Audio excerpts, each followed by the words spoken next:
Welcome to all of you. I am Amarnath और आज हम लोग इस वीडियो में बहुत ही इम्पोर्टेंट बिल के बारे में बात करने जा रहे हैं जिसे हम लोग एनएमसी के नाम से जानते हैं।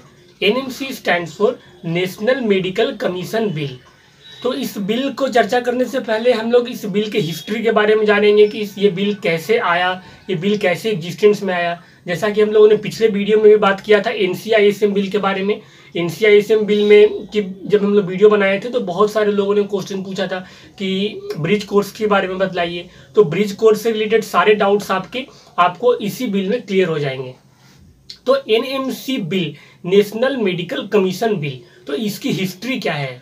2016 में नीति आयोग ने एक प्रपोजल किया था, एक रिकमेंडेशंस दिया था इस बिल को लेकर के ministry of health and family welfare को। एक न्यू लेजिस्लेटिव चेंजेस जो की जरूरत है, जो कि एमसीआई के फंक्शनिंग को चेंज करती है, एमसीआई को डिजॉल्व कर देती है, यानी एमसीआई को रिमूव करके एक न्यू कमीशन का, न्यू संगठन का गठित किया जाए। इसके बारे में उन्होंने कहा था।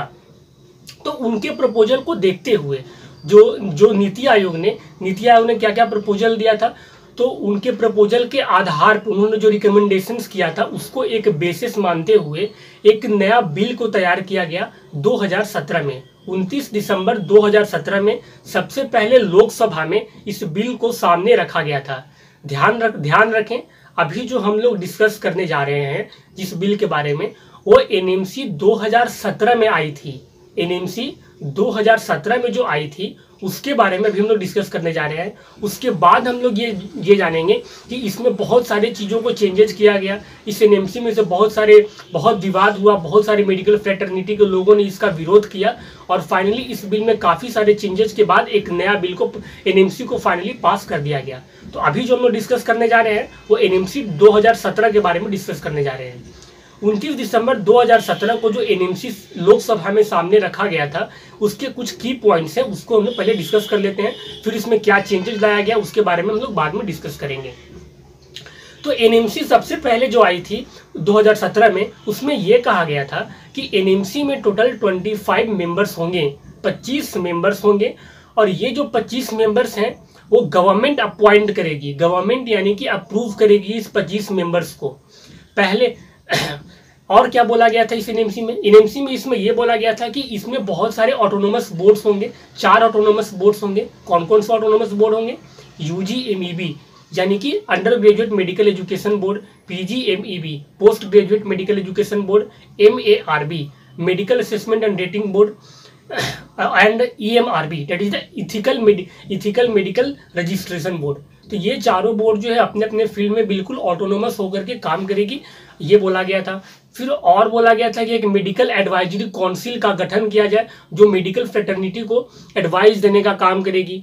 फिर बोला गया था नीट एग्जाम के बारे में बोला गया था कि अभी जैसे क्या हो रहा है कि एम्स अलग एग्जाम ले रहा है, बहुत सारी डीम्ड यूनिवर्सिटी है वो अपना इंडिपेंडेंट एग्जाम ले लेती है, तो ऐसा अब से नहीं होगा। यानी कि अब से क्या होगा, नीट एक कॉमन एग्जाम होगा ऑल ओवर इंडिया में, that is a national entrance eligibility test. वो पूरे ऑल ओवर इंडिया में बिल्कुल एक कॉमन एग्जामिनेशन होगा और इसी के थ्रू सभी कॉलेजेस में, मेडिकल कॉलेज, एमबीबीएस के जितने भी कॉलेजेस हैं उन सभी में एडमिशन जो होगा वो नीट के प्रोसीजर से होगा और कोई भी डीम्ड यूनिवर्सिटी हो या फिर किसी भी तरीके की यूनिवर्सिटी वो एक इंडिपेंडेंट एग्जामिनेशन नहीं ले सकती है।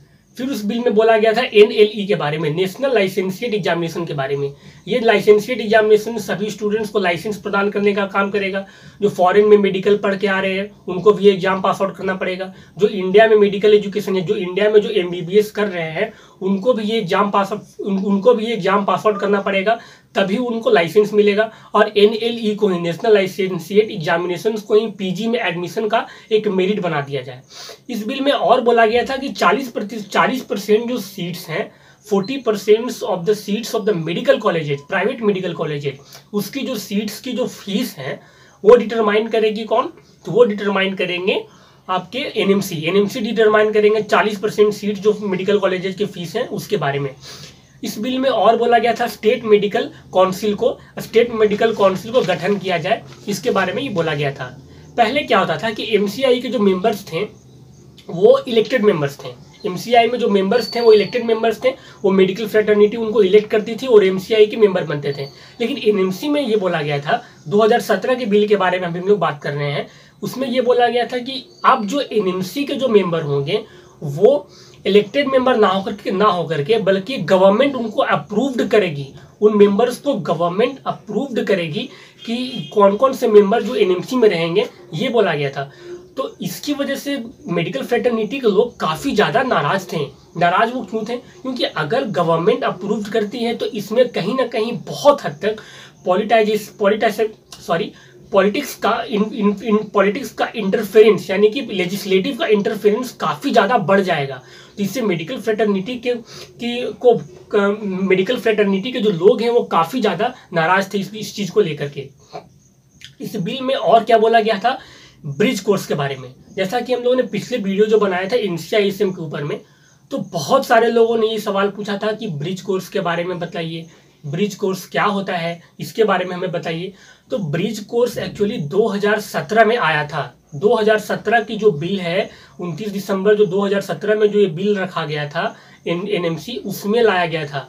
उसमें ब्रिज कोर्स के बारे में ये कहा गया था कि जितने भी अल्टरनेटिव मेडिसिन के जो प्रैक्टिशनर्स हैं, जैसे में बीएमएस हो गए, बीयूएमएस हो गए, बीएचएमएस हो गए, ये जितने भी अल्टरनेटिव मेडिसिन के जो प्रैक्टिशनर्स हैं उन सभी को मेडिकल का लाइसेंस यानी कि एलोपैथी मेडिसिन प्रैक्टिस करने का अलाउंस दे दिया जा सकता है अगर वो ब्रिज कोर्स का कोर्स कंप्लीट कर लेते हैं। और ब्रिज कोर्स अगर वो पास आउट हो जाते हैं तो उनको एक मॉडर्न मेडिकल यानी कि एलोपैथी की मेडिसिन को लिखने का लाइसेंस उनको प्रदान कर दिया जाए। इस बिल में ये कहा गया था। तो मेडिकल फ्रेटर्निटी के लोग इस बिल से काफ़ी ज़्यादा नाराज थे। दो चीज़ को लेकर के स्पेशली नाराज थे, एक ब्रिज कोर्स को लेकर के कि एक अल्टरनेटिव मेडिसिन के जो प्रैक्टिशनर्स हैं वो एलोपैथ के मेडिसिन को कैसे प्रैक्टिस कर सकते हैं, इस बिल को लेकर के काफ़ी नाराज थे। और वो लोग एनएमसी में जो मेंबर सिलेक्ट हो रहे थे उसको लेकर के काफ़ी ज़्यादा नाराज थे, क्योंकि कहीं ना कहीं पॉलिटिक्स का इंटरफेरेंस काफ़ी ज़्यादा बढ़ सकता था इस बिल से। तो काफ़ी ज़्यादा प्रोटेस्ट होने के बाद मेडिकल फ्रेटर्निटी के लोग काफ़ी ज़्यादा प्रोटेस्ट किए और वो प्रोटेस्ट होने के बाद इस बिल को स्टैंडिंग कमेटी के पास भेज दिया गया। स्टैंडिंग कमेटी ने 20 मार्च 2018 को स्टैंडिंग कमेटी ने अपनी रिपोर्ट को पेश की। स्टैंडिंग कमेटी ने जो रिपोर्ट पेश की तो उसमें जो रिपोर्ट आया था उसके बारे में हम डिस्कस करने जा रहे हैं। आप याद रखिएगा, अभी तक हम लोगों ने जो भी डिस्कस किया है वो एनएमसी 2017 के बारे में डिस्कस किया, यानी एनएमसी जो 2017 में आई थी उसके बारे में डिस्कस किया था। यानी कि जो अभी तक जो एनएमसी 2017 में आई थी वो फाइनली पास आउट, वो बिल पास नहीं हुआ है। उसमें काफ़ी सारे अमेंडमेंट किए गए, काफ़ी सारा चेंज किया गया। तो उसके बाद फिर क्या हुआ? उसके बाद फिर स्टैंडिंग कमेटी के पास इसकी रिपोर्ट भेज दी गई। तो स्टैंडिंग कमेटी ने इसके ऊपर काफ़ी ज़्यादा स्टडी किया और स्टडी करके अपनी एक सुझाव दिया लोकसभा को। तो वो कौन कौन से सुझाव थे? स्टैंडिंग कमेटी ने ये कहा कि स्ट्रेंथ ऑफ जो है वो 25 मेंबर हैं जो इस एनएमसी के, उसको इंक्रीज करवा करके 29 मेंबर को करवा दिया जाए। 29 मेंबर इसके स्ट्रेंथ हो जाए और जिसमें से 9 जो होंगे वो इलेक्टेड मेंबर्स होंगे और इलेक्टेड जो रजिस्टर्ड मेडिकल प्रैक्टिशनर्स होंगे, यानी कि जो 9 मेंबर्स होंगे वो इलेक्टेड मेंबर्स होंगे। इस बिल में ये कहा कि फिर उन्होंने जो स्टैंडिंग कमेटी ने जो सुझाव दिया उसके बारे में हम डिस्कस कर रहे हैं। फिर उन्होंने सुझाव और क्या दिया? उन्होंने सुझाव दिया था कि 4 ऑटोनोमस बोर्ड की जगह यहाँ पे 5 ऑटोनोमस बोर्ड करवा दिया जाए। फिर उन्होंने यह सुझाव दिया था EMRB। EMRB stands for ethical medical registration board, यानी कि इस बोर्ड को इंडिपेंडेंट छोड़ दिया जाए। इस बोर्ड को एनएमसी से बिल्कुल इंडिपेंडेंट रख दिया जाए, क्योंकि इन केस अगर फ्यूचर में एनएमसी और EMRB के बीच में किसी भी तरीके का विवाद होता है तो वो विवाद फ्यूचर में ना हो, इस वजह से EMRB को बिल्कुल एक इंडिपेंडेंट ऑटोनोमस बोर्ड बना दिया जाए, ये कहा गया था। फिर और क्या बोला गया था कि मेडिकल अपीलिएट यानी कि एनएमसी को कंट्रोल करने के लिए एक जुरिस्डिक्शन बोर्ड का निर्माण किया जाए। यानी कि जुरिस्डिक्शन जो बोर्ड होगी वो एनएमसी को कंट्रोल करने का काम करेगी। एनएमसी अगर कोई गलत डिसीजन लेती है तो उसको कंट्रोल करने के लिए, उसको पनिशमेंट देने के लिए जुरिस्डिक्शन बोर्ड का निर्माण किया जाए। फिर उसके बाद बोला गया था कि जब प्राइवेट मेडिकल कॉलेजेस के जो 50% सीट्स हैं, प्राइवेट मेडिकल कॉलेजेस के जो 50% सीट्स हैं, तो उसकी जो फीस है वो डिसाइड करेगी एनएमसी। और एनएलई जो पिछले बार जो बोला गया था नेशनल लाइसेंसिएट एग्जामिनेशन को के बारे में, तो एनएलई को हटा करके एक कॉमन एग्जाम ले लिया जाए। फाइनल ईयर का जो एमबीबीएस के स्टूडेंट्स हैं उनको एक नेशनल एग्जिट टेस्ट जो है वो देना पड़ेगा फाइनल ईयर के एमबीबीएस के स्टूडेंट्स को, ये बोला गया था। और इस बिल में ये कहा गया था कि bridge course shall not be mandatory provision in this bill, यानी कि ब्रिज कोर्स जो है वो जरूरी नहीं है इस बिल में इन्वॉल्व करना है, इस बिल में ब्रिज कोर्स का लाना ये जरूरी नहीं है, ये बोला गया था। तो फिर काफ़ी ज़्यादा विचार करने के बाद फाइनली 28 मार्च 2019 को यूनियन कैबिनेट ने इस बिल को पारित कर दिया। तो इस बिल में क्या क्या चेंजेस लाया गया, इस बिल में जो है वो नेक्स्ट एग्जाम को लेकर के आया कि एनएलई यानी कि नेशनल लाइसेंसिएट एग्जामिनेशन जो 2017 के बिल में बोला गया था उसको रिमूव करके नेक्स्ट एक कॉमन एग्जाम को लाया गया, यानी कि नेशनल एग्जिट टेस्ट। और नेशनल एग्जिट टेस्ट किसे किसे देना होगा, तो मेडिकल कोर्सेज के जो लाइसेंस प्राप्त करना चाहते हैं, यानी कि एमबीबीएस के जो फाइनल ईयर के स्टूडेंट्स हैं उनको ये एग्जाम देना पड़ेगा। जो इंडिया में एमबीबीएस कर रहे हैं उनको ये कॉमन एग्जाम होगा पूरे ऑल ओवर इंडिया में, और उनको ये एग्जाम देना पड़ेगा जो अगर उनको लाइसेंस चाहिए तो। फिर पीजी में एडमिशन के लिए इसी को मेरिट बना दिया जाएगा। तो जो स्टूडेंट पीजी में एडमिशन चाहते हैं तो इसी को मेरिट बना करके पीजी में एडमिशन दिलवाया जाएगा। फॉरेन मेडिकल ग्रेजुएट्स जो भी हैं उनको भी एग्जाम देना पड़ेगा, ये मेडिकल में लाइसेंस प्राप्त करने के लिए ये नेक्स्ट एग्जाम उनको भी देना पड़ेगा, तभी उनको लाइसेंस प्राप्त होगा। फिर उसके बाद ये बोला गया था कि एमबीबीएस के जो मेडिकल कॉलेजेस हैं, एमबीबीएस के जो मेडिकल कॉलेजेस हैं उसके 50% सीट्स जो होंगे उसकी फीस का रेगुलेशन जो है वो एनएमसी करेगी। प्राइवेट मेडिकल कॉलेजेस के 50% सीट्स का फी का रेगुलेशन एनएमसी करने वाली है। फिर बोला गया था क्या कि एनएमसी में 25 मेंबर्स होंगे, जिसमें से 21 जो होंगे वो इलेक्टेड मेंबर्स होंगे। जो मेडिकल प्रोफेशनल्स 25 मेंबर्स हैं उनमें से 21 मेंबर्स मेडिकल प्रोफेशनल्स ही होंगे, ये बोला गया था। फिर बोला गया था कि स्ट्रिक्ट पनिशमेंट के बारे में बोला गया था कि कोई भी अगर अनक्वालिफाइड मेडिकल प्रैक्टिशनर्स अगर प्रैक्टिस करते हैं तो उनको काफ़ी ज़्यादा स्ट्रिक्ट पनिशमेंट दिया जाएगा। और इस बिल में जो 28 मार्च 2019 को जो यूनियन कैबिनेट ने अप्रूव किया था तो उसमें ये क्या कहा गया था कि ब्रिज कोर्स को रिमूव कर दिया गया है।